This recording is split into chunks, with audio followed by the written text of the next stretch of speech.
Just another heads up, this lesson is also a bit advanced.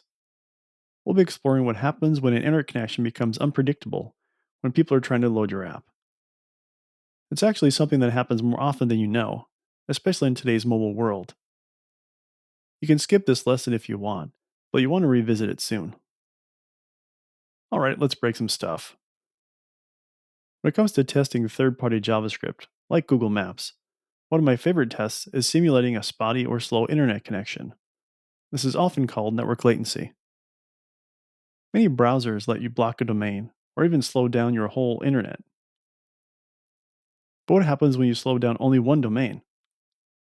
This usually exposes fragile areas of your code that expect everything to go well, otherwise known as happy path coding.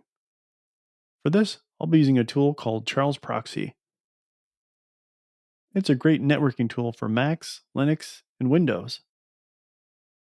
It has a very generous free mode, so feel free to download and play around. For this next part, grab a cup of tea or maybe a cold beer if that's your thing. I don't expect you to run these tests on your own, but it's important you watch what happens next. I'm going to start by enabling throttling. I'm going to go to Proxy, Throttle Settings. Then I'll check Enable Throttling and only for the selected hosts, and click Add. I'm going to enter star Google API star. This will match anything, Google APIs, then anything. Then click OK. Currently we have 56K modem selected. That should be pretty good. Press OK. Before I get too ahead of myself, I'm going to disable the throttle right now by clicking the sleeping turtle icon. In our code, I'm going to put console log mounted in our mounted method.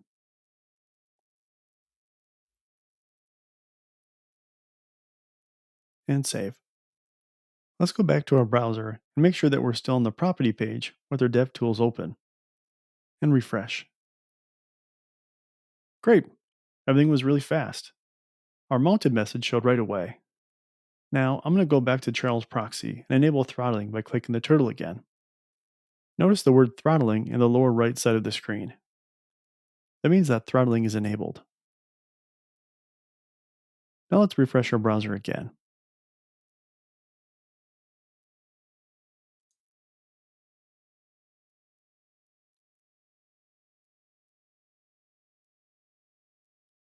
Wow, mounted showed up much later. What's going on? We only slowed down Google Maps. Why would that slow down the mounting of an entire Nux page? In order to understand why, we'll have to look at our page's source.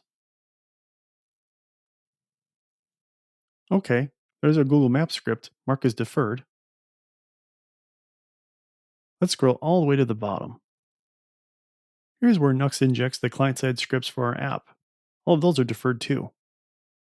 Did you spot the problem? If you didn't, that's okay. This fooled me too once or twice. Earlier I mentioned that any script with defer downloads asynchronously in the browser. That's great. But I also mentioned that the browser guarantees that any script marked as defer is executed in the order which they appear on the page.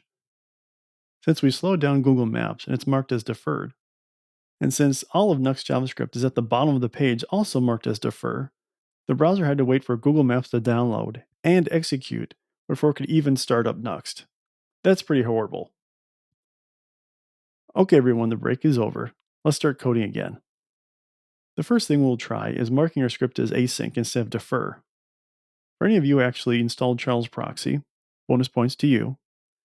Leave it throttling for now. If you didn't, that's fine. It won't change the results for the remainder of this lesson. Go back to our script tag on our property page, replace defer with async. Async is very similar to defer. It downloads the JavaScript file asynchronously, but it doesn't wait for anything else to execute it. Save and refresh your browser. Sweet, a new error.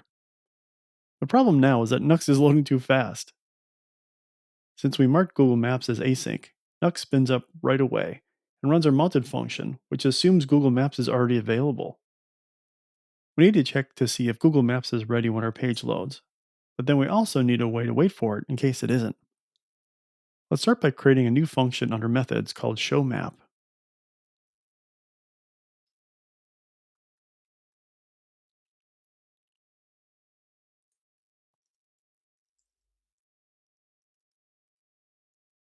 Now move all the code inside your mounted function into show map.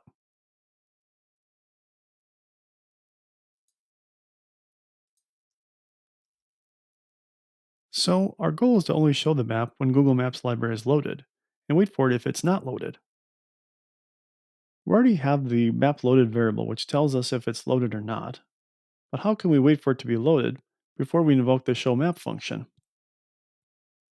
We can use the set interval function.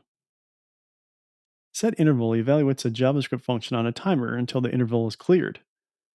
It means that we can check if Google Maps is loaded every second or every 200 milliseconds. It doesn't matter if it takes Google Maps half a second or even 10 seconds to load, our code will still work. Create a set interval and set its variable to timer.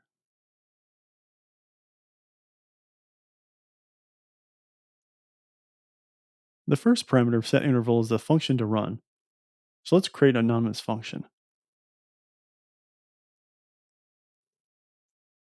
The second parameter is the interval. In milliseconds, the function should execute. Let's set it to 200 milliseconds. So it'll run at 5 times a second. Inside of our anonymous function, we want to see if the map is loaded. Create an if statement looking for window.mapLoaded.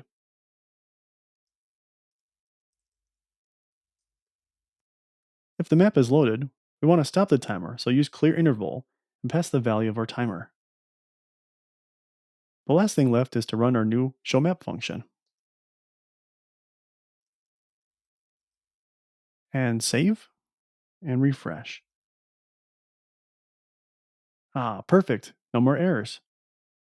Google Maps is loading wherever it wants, and it's no longer blocking your app from starting. Just to be sure, go back to Home and click back and forth through Properties.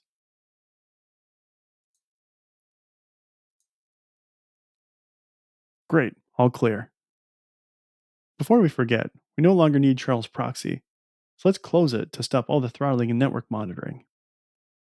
After the dust settles, take another look at the code on this page. Look how interwoven all of the code is just to get this third-party library on the page. I can't help but think there's got to be a better way. It would be nice if there's a way to put all this scaffolding code somewhere and keep this page clean and not so complicated. Lucky for you, there is. And it's the last stop in our grand journey of getting Google Maps integrated into this page.